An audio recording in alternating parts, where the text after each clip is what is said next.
Dios les bendiga, hermanos. Un cordial saludo, un abrazo donde se encuentre, reciba las bendiciones de Dios.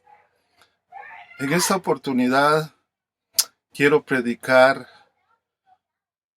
una palabra que el Señor puso en mi corazón y en mi mente en un seminario que lo tenía escrito muchos años para atrás y que he compartido con algunas iglesias.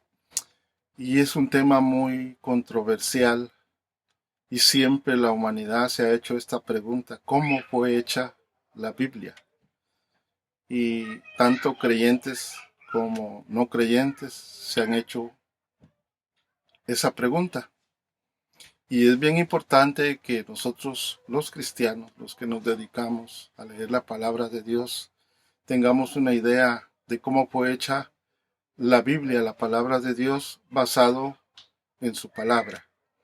Y vamos a apoyarnos en este seminario. Acuérdense que seminario significa platicar, aprender, estudiar, conversar y estudiar. Y es una prédica más informal que las que hemos hecho de evangelización. Para el efecto, pues yo voy a estar leyendo un poco de datos porque como es un tema muy profundo y muy controversial, entonces es importante dar datos estadísticos precisos. Y voy a estar leyendo en un dispositivo para ir sacando algunos datos y apoyarnos en la Biblia. Para el efecto, acompáñeme a leer la Biblia en la segunda carta a Timoteo, capítulo 3, del 16 al 17. Esta carta fue escrita por el apóstol Pablo en apoyo a Timoteo y está en el Nuevo Testamento. Y la leo en el nombre del Padre, del Hijo y de su Santo Espíritu, y dice así: Toda la Escritura es inspirada por Dios y útil para enseñar, para redarguir, para corregir, para instruir en justicia, a fin de que el hombre de Dios sea perfecto, enteramente preparado para toda buena obra. Esto es palabra de Dios.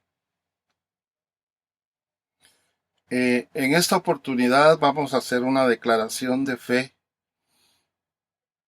y dice así, está basado en una alabanza muy conocida. Se mueve la mano de Dios en su palabra viva. Todo es posible si puedes creer. Todo es posible si puedes creer. Se mueve con poder. Se mueve con poder. Con poder, con poder. Se mueve con poder. Bien, hermanos, sin más preámbulos, vamos a entrar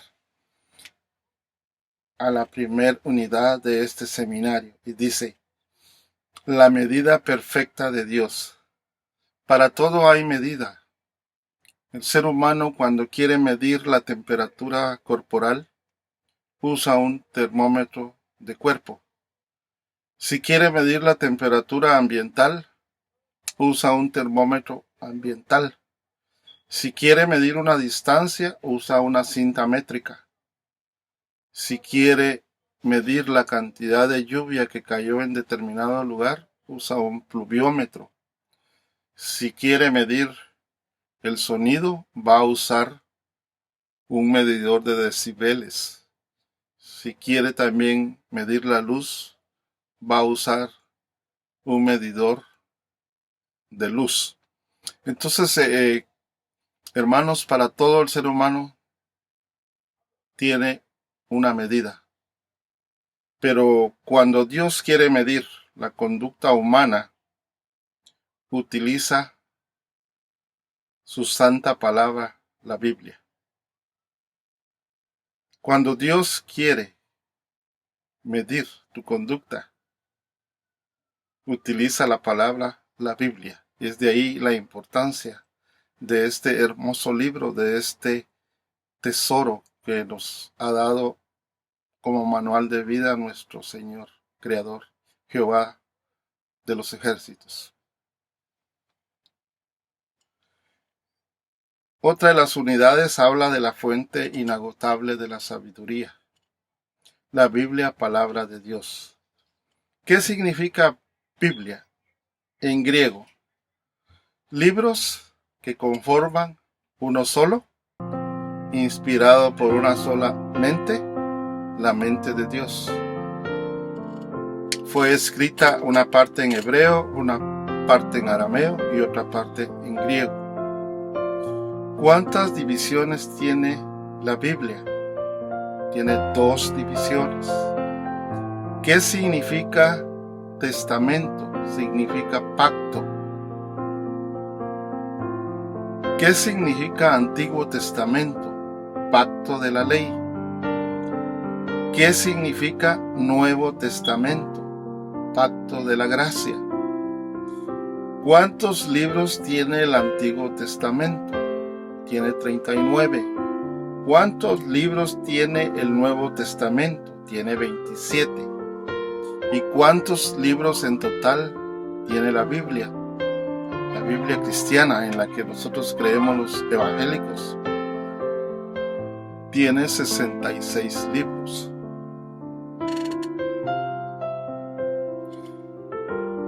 En la segunda carta de Pedro 3, capítulo 3, 8, dice: Mas, oh amados, no ignoréis esto, que para con el Señor un día es como 1000 años, y 1000 años como un día. Es decir, que el tiempo de Dios no es el tiempo del hombre. El tiempo de Dios va a ser distinto al tiempo del hombre. Solamente quiero hacer una división de cómo está conformado los habitantes de la tierra en base a su creencia, en base a su fe. 1450 millones pertenecen al Islam. Se podría decir que es la religión más grande en miembros, con 1450 millones que creen en el Islam. 1050 millones creen en el hinduismo.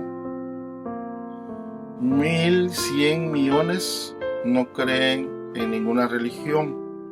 1100 millones no creen en ninguna religión. Es decir, que es un campo fértil, un campo virgen, un campo que no se ha analizado, que no se ha llegado, que no se ha informado. 1100 millones no tienen religión. Lo importante de apresurar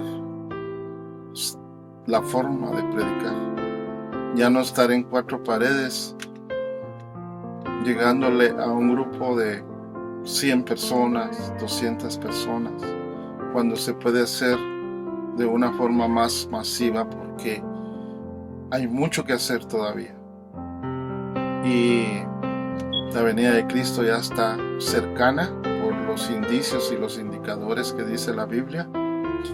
Entonces aquí hay mucho terreno que hacer. Si usted se ha preguntado y ha dicho ¿qué hago? Bueno, tenemos 1100 millones de gente que no conocen a nada, no creen en nada, no creen en religión, no creen en nada. Entonces es un terreno donde podríamos diseminar la palabra.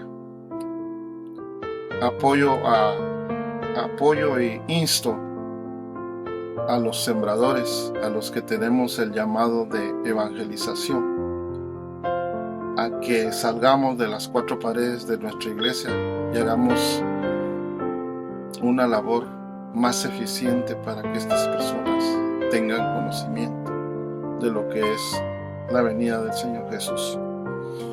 Bien, vamos a seguir. 1.600 millones son otras sectas, es decir, que entre varias sectas, estas no son religiones, sino son sectas,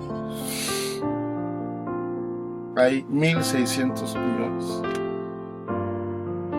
1.100 millones hay de católicos. 807 millones hay de evangélicos. 807 millones de evangélicos. Ahí estamos acercándonos a los católicos en cantidad. Ellos tienen 1.100 millones, nosotros tenemos 807 millones. Hay mucho que hacer. Y 252 millones hay de ortodoxos. Es decir, que si sumamos la parte ortodoxa con los evangélicos, ya estamos pasando la cantidad de lo que tienen los católicos. En total hay 7.400 habitantes en el mundo. La suma de todo eso que les di suman 7.400 habitantes en todo el mundo. ¿Cómo fue hecha la Biblia? Fue hecha por Dios a través de 40 personas distintas, como arquitectos, reyes, profetas, pastores, pescadores, políticos, doctores, ricos y pobres, educados, ineducados, fueron dirigidos por su Espíritu Santo. Se conformó una dirección unificadora de pensamiento, de una sola mente, y a través de los rollos de papiro y de pergamino, pieles de cabra, carneros, asnos, cada persona fue dejando por escrito lo que Dios le fue dado como instrucción. El tiempo que se llevó en hacerla, 1.600 años de 6.000 años que tiene la humanidad. Recuérdese que en la lectura de Pedro, en la lectura que hice de la Biblia, donde Pedro menciona que para Dios un día es como 1.000 años, es como un día, y un día es como 1.000 años para el hombre. Entonces quiero aclarar, el tiempo del hombre es el tiempo cronos, es decir, que un día de Dios para el hombre es 1.000 años en el tiempo cronos, y el tiempo Cairo es el tiempo de Dios. Quiere decir que 1.000 años del hombre es un día para Dios. Si vemos esto, nosotros realmente llevamos 6 días como humanidad en el tiempo Cairo de Dios, es decir, 6.000 años. Y esto también significa que para hacer la Biblia se tardó Dios 1.600 años, tiempo crono, tiempo del hombre. Tiempo de Dios, un día, .6. Espero que haya quedado claro ese dato, pero es muy sencillo. Es 2 tiempos distintos. Por eso él dice, tus pensamientos no son mis pensamientos, ni mi tiempo es tu tiempo. Entonces, déjeme contarle de que realmente para Dios ha pasado 6 días. Todos los 6.000 años que tiene la humanidad. El canon bíblico protestante comprende 39 libros del Antiguo Testamento. Según el canon judío, el Tanaj, a veces conocido por los protestantes como los libros canónicos, y los 27 libros del Nuevo Testamento para un total de 66 libros. Esta práctica fue establecida entre los protestantes después de las decisiones en 1825 por la Sociedad Bíblica Británica y Extranjera. Esto a menudo contrasta con los 73 libros del canon católico, que incluye 7 libros deuteronómicos como parte del Antiguo Testamento. Bueno, canon es una medida. Nuestro canon consta de 39 libros del Antiguo Testamento y 27 del Nuevo Testamento, y está basado según el canon judío, el Tanaj. Déjeme explicarle un poquito. Hubieron muchos cánones, es decir, que hubieron muchas medidas, muchos acuerdos antes de llegar al Tanaj, pero vamos a ver la importancia y por qué Dios permitió al pueblo cristiano, al pueblo remanente de Dios, tanto israelitas como no israelitas, pero que pertenecemos al reino de Dios, el olivo original y el olivo silvestre, y que se hizo un injerto, y nosotros pertenecemos, nuestra Biblia está basada en este último canon, este último compendio bíblico que se llama el Tanaj. Y fue esto tomado la decisión en 1825 por la Sociedad Bíblica Británica y Extranjera. Es decir, que nuestra Biblia tiene 66 libros según el Tanaj y según la Sociedad Bíblica Británica y Extranjera. La Sociedad Bíblica en la actualidad funciona y es la encargada de divulgar Biblias, de llevar Biblias gratuitas a las cárceles, a los hospitales, a los hoteles, a repartir Biblias, a hacer películas documentales sobre la Biblia, y son los encargados de cuidar que la Biblia no sea trastocada, ni tocada, ni agregarle, ni quitarle ni un punto ni una coma, porque es un mandato de Dios, está en la Biblia. Entonces ellos son los encargados de hacer esta función. ¿Cómo se sostiene la sociedad bíblica? Pues se sostiene de la hecha de Biblias.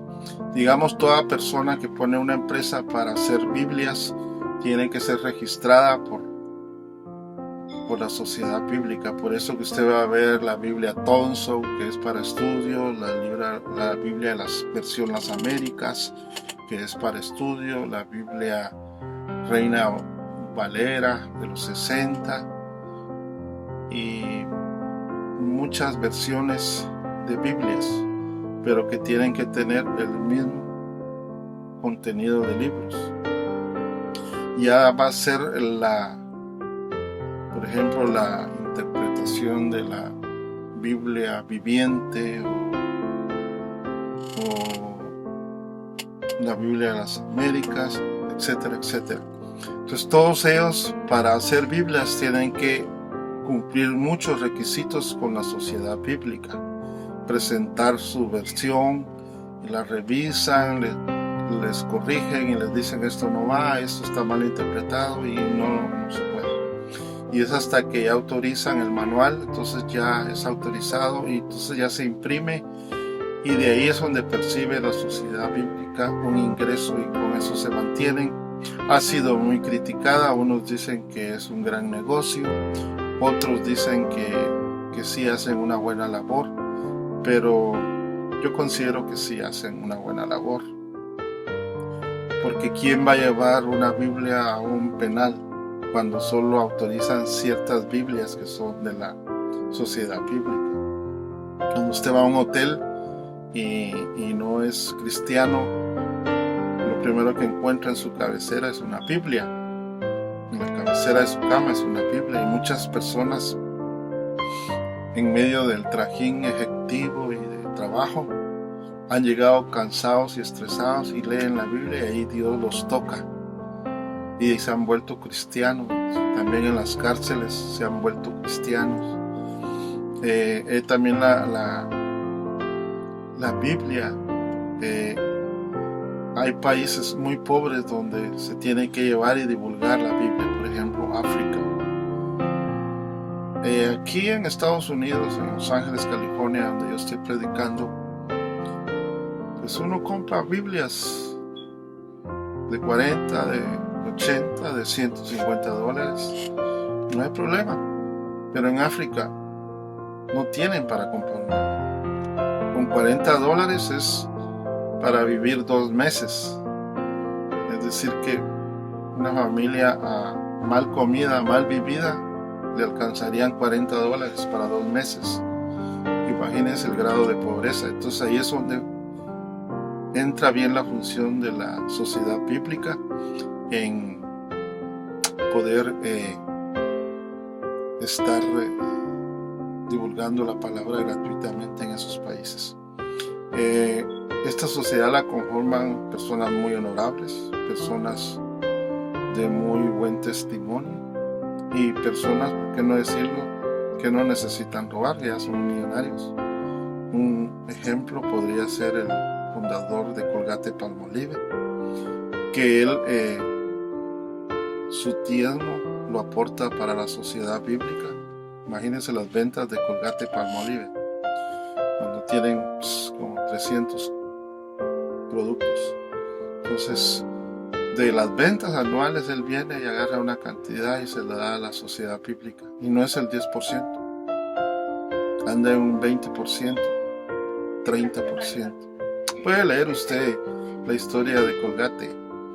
También está la historia del cofundador de Home Depot, está fundador de los restaurantes Chick-fil-A, y muchas personas de alto rango, de alto calibre, tanto en su testimonio como en sus fundaciones, son los que conforman esta sociedad bíblica.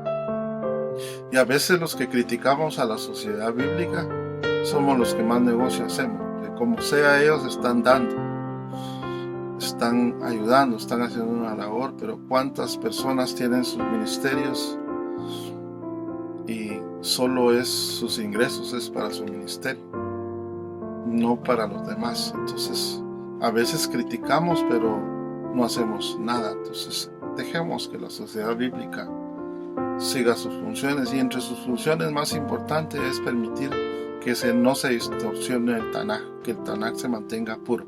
Entonces, saliendo un poquito ya del Tanaj y de todo esto bíblico, quiero decirles que el canon católico no es el mismo, porque ellos tienen 73 libros en su canon e incluyen 7 libros más. Entonces le voy a mencionar los libros que tienen ellos de más que nosotros no lo tenemos, para que usted encuentre la diferencia, para que usted sepa qué libros es la diferencia. Que te puedes topar con un católico y que te haga esas preguntas. Entonces, o te puedes topar con alguien que te va a discutir en base a la Biblia católica y te va a decir libros que tú ni te imaginas, ni te conocen, ni conoces, y vas a decir, oh, eso no lo he leído. No lo has leído porque no es el mismo canon, ni son los mismos libros, ni es la misma Biblia. Entonces voy a mencionarte los libros, los 7 libros que hacen la diferencia entre una Biblia y otra. Con eso no estoy diciendo que la Biblia católica no sea palabra de Dios, porque la mayoría de libros están inspirados por Dios, todos los libros están inspirados por Dios, solo que hay diferencia entre una y la otra, y es lo que yo quiero comentarles. Este seminario no es para criticar a nadie ni para criticar las versiones bíblicas, no no es esa la función. La función es tener una idea en base a la palabra. Y el primer libro diferente es el libro de Tobías. Ese libro no lo tenemos nosotros. El segundo libro es el libro de Judith, tampoco lo tenemos. Y el tercer libro es el de la sabiduría. El cuarto libro es el eclesiástico. El quinto libro es el de Baruch. Y el sexto libro es Primera de Macabeos. Y el séptimo libro es Segunda de Macabeos. Quiere decir que esos son los 7 libros que no están en nuestra Biblia y la diferencia entre una Biblia y otra. Repito, libro Tobías, Judith, Sabiduría, Eclesiástico, Baruch, Macabeos 1 y Macabeos 2. Hoy ya quedó claro cuál es la diferencia entre una Biblia y la otra. Orígenes de quienes escribieron el Antiguo Testamento. Recuérdese que ellos fueron inspirados por Dios en un momento dado, en una unidad de tiempo de ellos, y ellos fueron escribiendo dentro de pergaminos. Un pergamino son rollos de papel. Existe la planta papel, donde se hace el papel, viene de pergamino. Una planta donde se muele y se saca una sustancia como pergaminos. Pero antes de los pergaminos existieron también otros rollos de pieles, como de cabra, de animales, de corderos, etcétera, etcétera. Entonces, así fue como fueron escribiendo y fueron quedando los rollos, y luego hubo un proceso de unificación de acuerdo a los cánones, pero pasaron 1600 años para poder hacer la Biblia. Es decir, de que toda una vida, ¿verdad? Cuántas generaciones, y se fue pasando de conocimiento, de generación en generación el conocimiento. Los libros del Antiguo Testamento los hicieron las siguientes personas. Génesis fue escrito por Moisés. Éxodo fue escrito por Moisés. Levítico fue escrito por Moisés. Números fue escrito por Moisés. Y Deuteronomio fue escrito por Moisés. A estos libros se le llaman los libros de la ley. Y también se le llaman pentateucos, porque son de penta, de 5 libros. Esos 5 libros los escribió Moisés, fueron los primeros libros que se escribieron. Y Moisés pues era una persona muy preparada, tenía la educación de un príncipe. Aparte de eso, él había estudiado arquitectura. Recuérdese que Moisés es el constructor de muchas pirámides en Egipto, y es el constructor de pirámides que le hizo al reino de Egipto en el tiempo de la esclavitud. Usted conoce la historia porque usted ha visto las movies, los 10 mandamientos, y ahí sale la historia. No quiero profundizar mucho en eso, pero Moisés era muy preparado, por eso él escribió bastantes libros. Escribió, repito, Génesis, Éxodo, Levítico, Números y Deuteronomio. Ese es el orden de los libros. Luego Josué, lo escribió Josué. Jueces lo escribió Samuel. Ruth lo escribió Samuel. Primera de Samuel lo escribió Samuel. Segunda de Samuel lo escribió Samuel. Es decir, que Samuel también escribió varios libros. Luego está Primera de Reyes, fue escrita por Jeremías. Segunda de Reyes por Jeremías. Y a esos libros se le llaman libros históricos. Primera de Crónicas fue escrito por Esdras, Segunda de Crónicas por Esdras, Esdras escrito por Esdras y Nehemías escrito por Esdras. Quiere decir que Esdras también escribió 4 libros. Esther fue escrito por Mardoqueo. Job fue escrito por Moisés, es decir que ya Moisés ya lleva 6 libros. Salmos fue escrito por el rey David, aunque hay unos que escribió Moisés también. Y estos libros son los libros pentateucos. Proverbios fue escrito por el rey Salomón. Eclesiastés por el rey Salomón. Cantares por el rey Salomón. Isaías por Isaías. Jeremías por Jeremías. Lamentaciones por Jeremías. Ezequiel por Ezequiel y Daniel por Daniel. Estos libros fueron escritos por los profetas mayores. Luego tenemos a Oseas, que escribió Oseas, Joel, que escribió Joel, y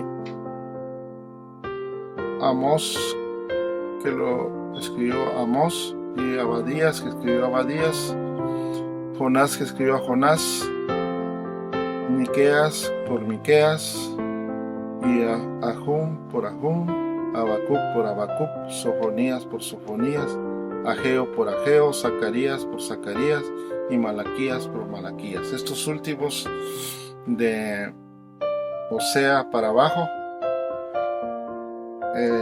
fueron escritos por profetas menores. La diferencia entre profetas mayores y menores es por la cantidad de que escribieron, de visiones que vieron, de libros que escribieron. Entonces, cuando le digan un profeta mayor, estamos hablando de palabra mayor, que fueron grandes profetas que escribieron grandes libros. Cuando nos hablan de los libros de los profetas menores, ya fueron profetas que no solo escribieron poco, sino su tiempo de vigencia fue poca. Entonces esto es la diferencia entre que a veces le dicen a uno que profetas mayores y menores. Bien, hermanos, esto es cómo fue hecho el Antiguo Testamento. Ahora, ¿quiénes escribieron el Nuevo Testamento? Aquí el libro de Mateo fue escrito por Mateo, el Evangelio de Mateos. El Evangelio de Marcos fue escrito por Marcos, y el de Lucas fue escrito por el doctor Lucas, y el de Juan por Juan. Y Hechos, que se considera Hechos de los Apóstoles como un quinto evangelio. Es decir, que estos son los evangelios del Nuevo Testamento. Romanos fue escrito por el apóstol Pablo, también fue la primera de Corintios, fue escrita por Pablo, segunda de Corintios por Pablo, Gálatas, Efesios, Filipenses, Colosenses, primera de Tesalonicenses, segunda de Tesalonicenses, primera de Timoteo, segunda de Timoteo, Tito, Filemón, Hebreos, Santiago, Pedro, Filemón y Hebreos fueron escritos por el apóstol Pablo. Santiago por Santiago, y Pedro, la primera de Pedro por Pedro, segunda de Pedro por Pedro, y primera de Juan por Juan, segunda de Juan por Juan y tercera de Juan. Juan también escribió algo bastantito, igual que Pablo escribió bastante. La importancia que se le da a nivel bíblico es por la cantidad que las personas escribieron. Como decía al principio, fue hecho por 40 personas con distinta mentalidad, distinta cultura, pero con una misma mente consolidada y un pensamiento único, que fue el que Dios les permitió escribir estos libros.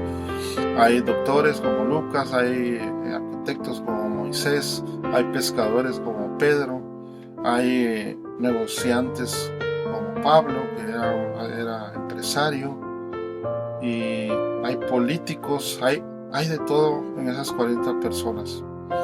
Y para que vea que Dios no hace excepción de personas. Cuando Dios quiere usar un vaso, no importa su preparación, no importa su condición social, a Él le place usar un vaso limpio, puro y santo, Él lo va a hacer independientemente del estatus social o económico como se ve en estos casos. Ahora vamos a hablar de dos partes importantes que tiene la palabra. La palabra de Dios tiene dos partes, una que se llama logos y otra que se llama rema, es decir, logo y rema de Dios. Logos significa palabra en general, ya escrita, es decir, lo escrito. La palabra ya escrita es el logo de Dios. Rema significa palabra individual, lo que el Espíritu Santo revela de la palabra que ya está escrita y que cobra vida. Es decir, que la segunda parte es más importante. ¿Por qué? Porque es el rema de Dios. Esta palabra es individual para cada persona. Digamos, yo estoy haciendo una prédica evangelística y estoy mandando remas, y las remas van a ir cayendo a donde el Espíritu Santo quiere que caiga. Digamos, yo podré estar hablando de un ejemplo y ustedes dirán, bueno, pues ese ejemplo no viene al caso. Bien viene al caso porque el Espíritu Santo le está hablando a alguien. Es decir, que la palabra cobra vida. Es el mensaje que el Espíritu Santo quiere dar, esa parte que tiene la Biblia riquísima. Es por eso que es inagotable, porque tiene rema, y el rema es el Espíritu de Dios, y el Espíritu de Dios es infinito, no tiene fin.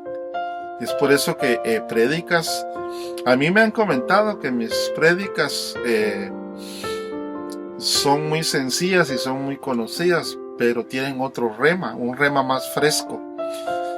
Por ejemplo, yo acabo de grabar la parábola del sembrador, ¿va? Que le puse tierra fértil e infértil, y vi prédicas como de hace 30 años con la misma parábola del sembrador y es muy distinta. Más bien hay otras prédicas que son enfocadas para los niños. Sin embargo, el Espíritu me dio un mensaje evangelístico en ese momento. Y ese es el rema, lo que Dios le va dando al predicador en cada prédica. Se puede decir que es la rema de Dios. Y porque el Espíritu está necesitando que esa rema llegue para una persona o varias personas. Entonces, como estamos predicando en un canal que se va a colgar en la red social y que va a llegar a todo el mundo de habla hispana, e incluso los que quieran ponerle títulos en el idioma que quieran ellos, se va a poder. Entonces estamos masivamente predicando la palabra de Dios, y es por eso que Dios manda remas distintas. Esto es lo que el Espíritu Santo revela, la palabra que ya está escrita. Es decir, que la palabra logos, que es la Biblia físicamente, ya está escrita. A esa no se le puede quitar ni poner, porque ya está escrita y está basada en lo que escribieron estas personas, estas 40 personas, y a través de pergaminos y de generación en generación fueron pasando estos conocimientos hasta formar el Tanaj, que es el canon que está basado en nuestra Biblia Reina Valera de los 60, que es la más conocida. Pero ese logos ahí está, pero lo importante, donde se sobredimensiona, donde se vuelve rica, donde se vuelve infinita, se vuelve única, se vuelve sanadora, se vuelve te redarguye, te corrige, te insta, te apoya, te motiva, está en los remas, en esta parte del rema de Dios. Entonces yo espero y por fe que esta plática tenga muchos remas en cada una de las personas que lo están escuchando. En Isaías 55:11 al 12 dice lo siguiente: porque como desciende de los cielos la lluvia y la nieve, y no vuelve allá, sino que riega la tierra y la hace germinar y producir, y da semilla al que siembra y pan al que come, así será mi palabra que sale de mi boca, no volverá a mí vacía, sino que hará lo que yo quiero y será prosperada en aquello para que la envíe. Bueno, aquí en Isaías nos está diciendo en sí, digamos, confirmando, soportando lo que acabo yo de hablar del rema. Él dice la función que tiene su palabra y Él la va a dar y va a dar el rema y no va a regresar vacía. Él va a regar tanta tierra fértil, va a tirar una semilla a través de sus predicadores, a través de los pastores, a través de los maestros. Ellos van a regar en sí la rema de Dios. Por eso yo cuando oigo predicar a mi pastor me gozo, porque él tira rema tras rema, rema tras rema, y al principio yo decía, se sale un poco del tema, pero no es que se salga del tema, es que está tirando remas para distintas personas. Posiblemente a ti ya viviste eso, ya no es para ti este rema, pero hay para otra persona, puede ser un rema muy importante. Así que esto de Isaías 55, 11, 12 habla del rema de Dios. La Biblia es el libro más antiguo que sobrevive en toda la historia de la humanidad. Se imprimen 60 millones al año en la actualidad. El libro que más se vende. Pese a eso, durante siglos hubieron hombres que trataron de destruir, quemarla. Reyes, césares, líderes religiosos la persiguieron con celo fanático.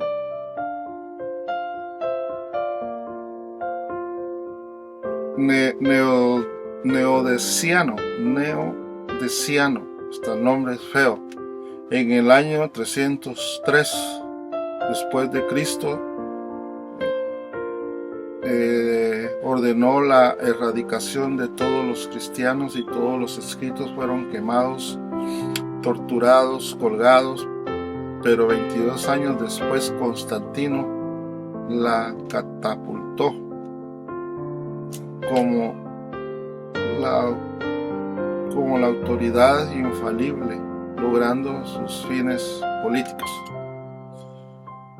Dice Mateo 24:35: el cielo y la tierra pasará, pero mi palabra jamás pasará. Es decir, que la Biblia es un libro que ha sobrevivido mucho. Es un libro, uno de los más antiguos, el más antiguo, el libro más vendido. Se imprimen 60 millones de libros anuales. Aquí no, ¿cuál tu bestseller? Hay personas que sacan su librito, porque ahora como está de moda, ¿verdad?, sacar libros, pero basados en el Espíritu Santo, o basados en Jesús, etcétera, etcétera. Pero basados en la Biblia es que ellos sacan sus libros y ya luego se vuelve un bestseller porque venden ciertas copias.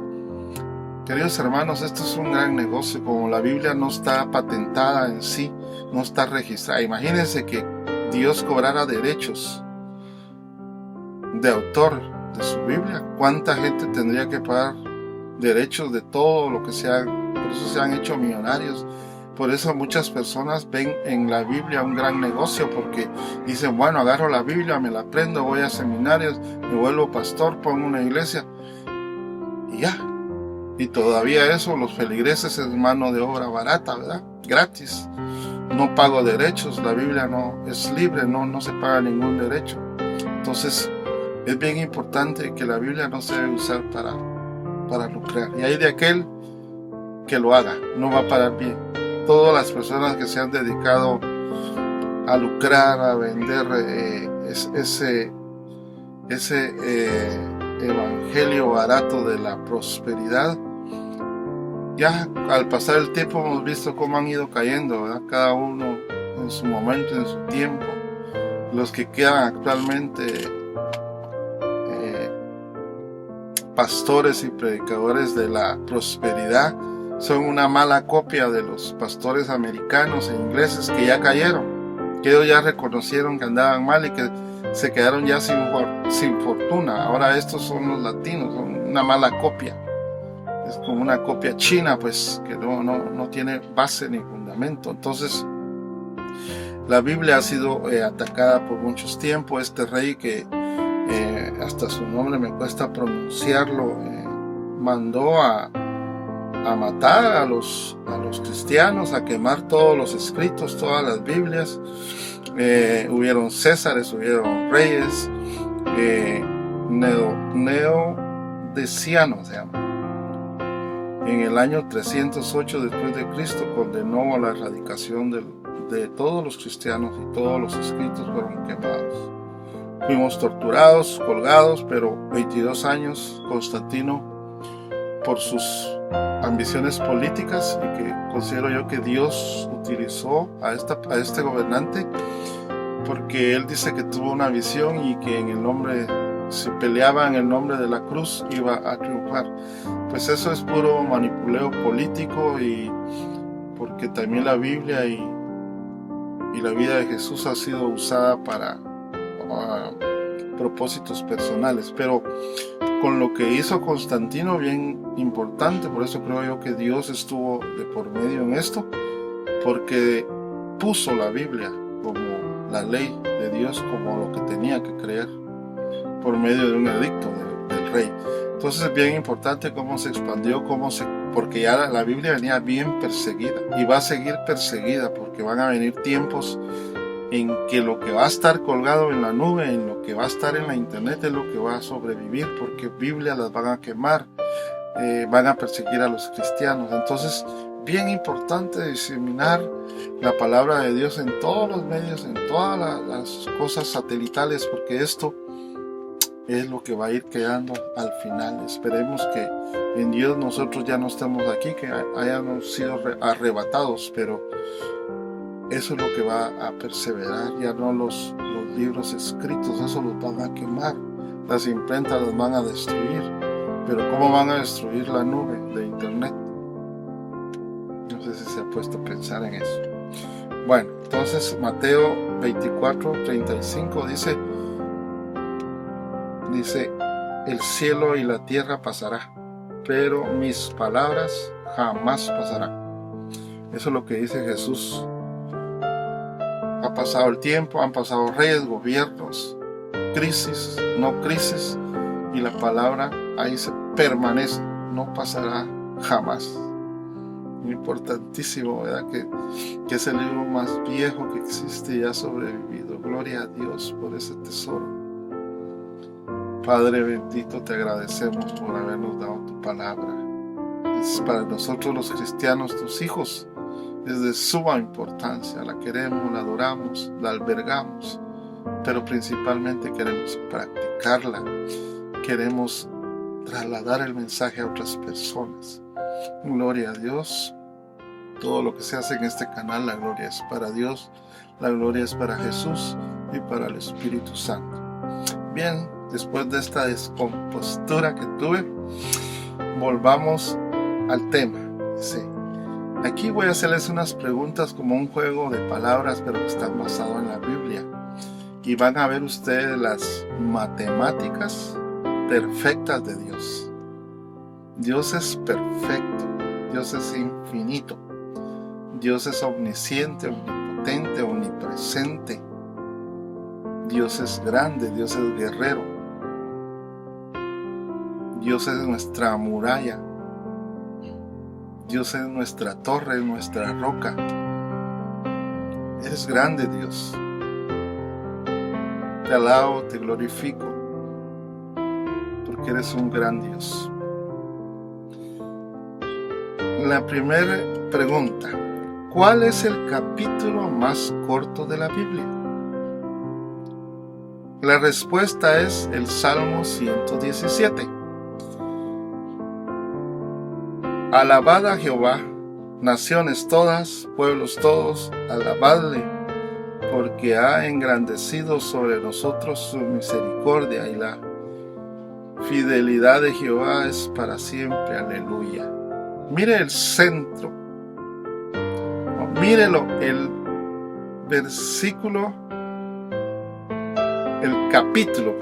mire el capítulo más corto de la Biblia, el más chiquitito.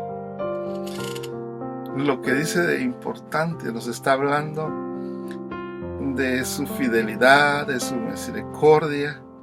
Por eso dice: alabad a Jehová, naciones todas, pueblos todos, alabadle, porque ha engrandecido sobre nosotros su misericordia y la fidelidad. Jehová es para siempre. Aleluya, gloria a Dios. Entonces el capítulo más corto de la Biblia es el Salmo 117. Pero de la Biblia. Fíjense que la Biblia está hecha por libros, capítulos y versículos. Entonces ahorita estamos hablando del capítulo más largo de la Biblia. La respuesta es Salmo 119.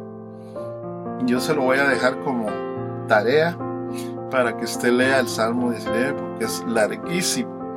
Es el capítulo más largo de la Biblia. Entonces no tendríamos tiempo para leerlo. Pero usted lo puede leer en su casa, porque habla de la excelencia de la ley de Dios. Es decir, que Dios es excelente. ¿Qué quiere decir excelente? Quiere decir extraordinario. ¿Ya? Cuando usted no es excelente, es ordinario. Pero cuando usted es excelente, es extraordinario. Y Dios, en este capítulo, en este Salmo 119, que es el capítulo más largo de la Biblia, habla de la excelencia, de lo extraordinario de la ley de Dios.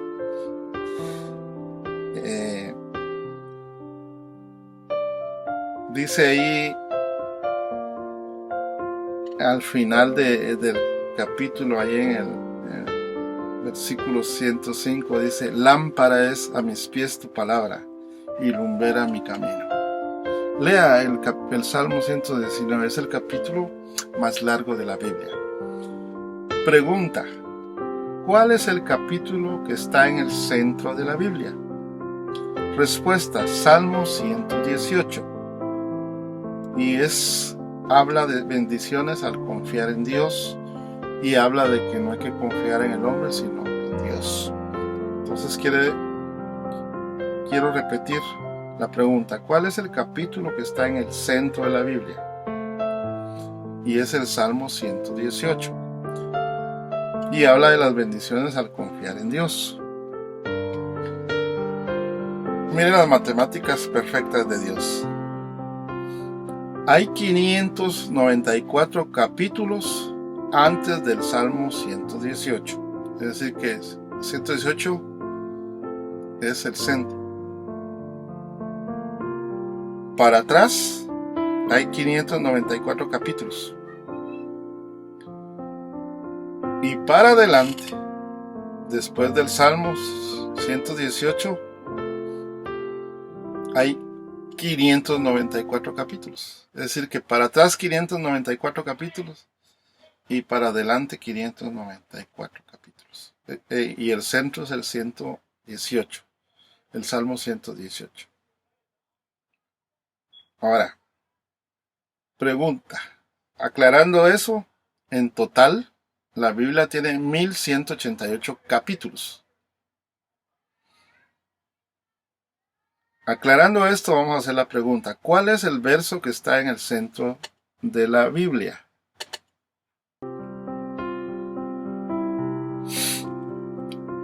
Y la respuesta es el Salmo 118.8. Aquí ya estamos hablando de versículos. Entonces, ¿cuál es el verso que está en el centro de la Biblia? Respuesta es Salmo 118.8. Es decir, que ahí está el 1188. Y los capítulos son 1188. Es decir, que si nosotros creyéramos en cualquier otra versión bíblica, no va a cuadrar. No va a ser perfecta. Por eso yo pienso que después de muchos cánones, Dios permitió hacer uno que fuera el perfecto. Él es perfecto, Él es cuántico, Él tiene todas las matemáticas perfectas. Entonces, no sé si lo hice bolas, pero la Biblia tiene 594 capítulos para atrás, Antiguo Testamento, y 594 para adelante, Nuevo Testamento. En el centro está capítulo 118 o el Salmo 118. Cuando usted suma 594 más 594 capítulos, le va a dar 1188 capítulos. Pero cuando usted se hace la pregunta, ¿cuál es el verso que está en el centro de la Biblia? La respuesta es el Salmo 118.8, que sería 1188. Coinciden. No solo los capítulos para atrás, para adelante, sino en el centro, el capítulo del centro, también contiene el versículo en el centro de la Biblia.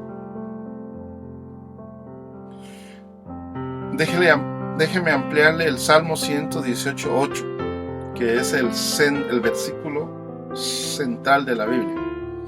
Y dice: mejor es confiar en Jehová que confiar en el hombre. Mire qué importante lo que está en el mero centro.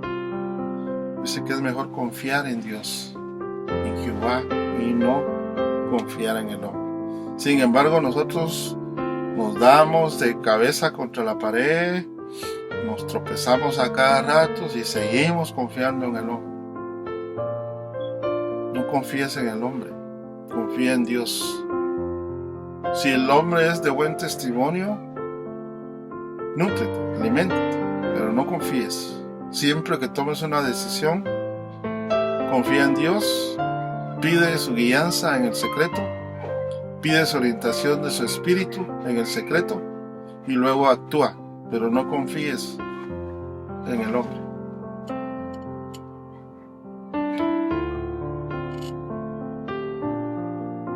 Ya estamos por terminar, hermanos.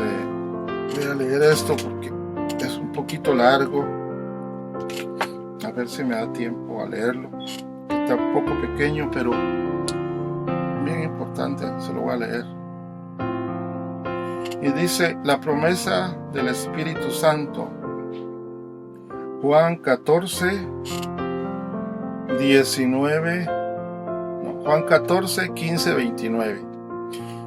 Si me amáis, guardad mis mandamientos, y yo rogaré al Padre y os daré otro consolador para que esté con vosotros para siempre, el Espíritu de verdad, del cual el mundo no puede recibir, porque no le ve ni le conoce, pero vosotros le conocéis porque mora con vosotros y estará entre vosotros. No os dejaré huérfanos, vendré a vosotros. Todavía un poco y el mundo no me verá más, pero vosotros me veréis, porque yo vivo, vosotros también viviréis. En aquel día vosotros conoceréis que yo soy en mi Padre, y vosotros en mí, y yo en vosotros. El que tiene mis mandamientos y los guarda, ese es el que ama, y el que me ama será amado por mi Padre, y yo le amaré y me manifestaré a él. Le dijo Judas, no el Iscariote: Señor, ¿cómo es que te manifestarás a nosotros y no al mundo? Respondió Jesús y le dijo: el que me ama, mi palabra guarda, y mi Padre le amará, y vendremos y en él y haremos morada con él. El que no me ama no guarda mi palabra, y la palabra que habéis oído no es mía, sino del Padre que me envió. Os he dicho estas cosas estando con vosotros, mas el Consolador y el Espíritu Santo, a quien el Padre enviará en mi nombre, Él os enseñará la paz. Os dejo, mi paz os doy, ya no os la doy como el mundo la da. No se turbe vuestro corazón, ni tenga miedo. Habéis oído que yo os he dicho: voy y vengo a vosotros. Si me amareis, os habríais recogido. No. Si me amareis, os habréis regocijado, porque he dicho que voy al Padre, porque el Padre mayor es que yo, Y ahora lo que he dicho antes que suceda, para que cuando suceda creáis. Esta es palabra de Dios, Señor. Importantísimo. Voy a repetir porque al principio me confundí un poco. Perdón por que leí un poco mal el texto, pero es que está en miniatura. Yo pues ya tengo 60 años, uso lentes. Estoy aquí en mi cuarto, que lo he convertido en un estudio de grabación, y me cuesta leer esta letra. Está bien pequeña, pero léalo usted en su casa. Esto es bien importante, bien básico, y se llama La promesa del Espíritu Santo, y está en Juan 14, 15 al 29. En el Evangelio de Juan lo puede encontrar. Jesús está casi despidiéndose, y nos está indicando de que Él es el Padre, que va al Padre a preparar moradas para nosotros, que va a regresar por su iglesia. Acuérdense que está el rapto de la iglesia, y luego está la segunda venida de Jesús. Es decir, que en el rapto Él no va a venir a la tierra, sino que desde el cielo va a estar raptando a su iglesia, y es de lo que habla aquí, que es el rapto, y luego de su segunda venida. También está hablando de que al irse Él nos va a dejar al Espíritu Santo, quien es el que nos va a consolar, nos va a dirigir, nos va a redarguir a veces, nos va a enseñar como estamos aprendiendo en esta Biblia. Espero, hermanos, que haya sido de mucha bendición. Es un poco aburrida porque hay que leer datos y la prédica no se vuelve tan fluida, pero lo hice en el nombre de Dios y de todo corazón. Espero que haya sido de mucho beneficio. Le aconsejo que la vea varias veces para que se le grabe bien el tema. Es un tema un poco difícil, pero ahí están los datos, y ahora con la facilidad de los teléfonos uno puede regresar y estudiar y ver citas bíblicas. Estúdielo. Este es un estudio, este es un seminario bíblico, y aquí yo le estoy dejando datos, y son datos basados en la palabra. Quiero ya terminar porque ya estamos en 55 minutos y no quiero hacerla muy cargada, muy pesada la prédica. Solo quiero despedirme con una oración. Padre bendito, te doy gracias, Señor, por la oportunidad que me diste de predicar tu palabra. Por fe, Señor, estoy pensando que cayó en buena tierra y que va a dar frutos al 100 por 1, y que tú vas a bendecir la vida de mis hermanos, y que tú a cada quien le vas a dar su rema, y a las personas que no te conocen y que tenían dudas de tu palabra, pues tu palabra no es un libro cualquiera, es un gran libro, es un tesoro. Testamento significa herencia, tesoro. Es un manual de vida que tú nos dejas para que no nos perdamos y que aquí en la tierra tengamos una vida fructífera, llena de muchas bendiciones. Amén. Y a ustedes, hermanos, nos vemos la próxima. Vean nuevamente esta prédica, repítanla, véanla. Si pueden expandirla con otros hermanos, se los agradezco. Es muy importante que todos sepamos tener una idea básica de cómo fue hecha la Biblia, y pues ahí con todos sus contactos, todos sus amigos, trate de difundirla, trate de trasladarla para que esto se disemine y llegue a más personas y que la bendición se expanda. En el nombre de Jesús me despido, y hasta una nueva y próxima prédica. Amén.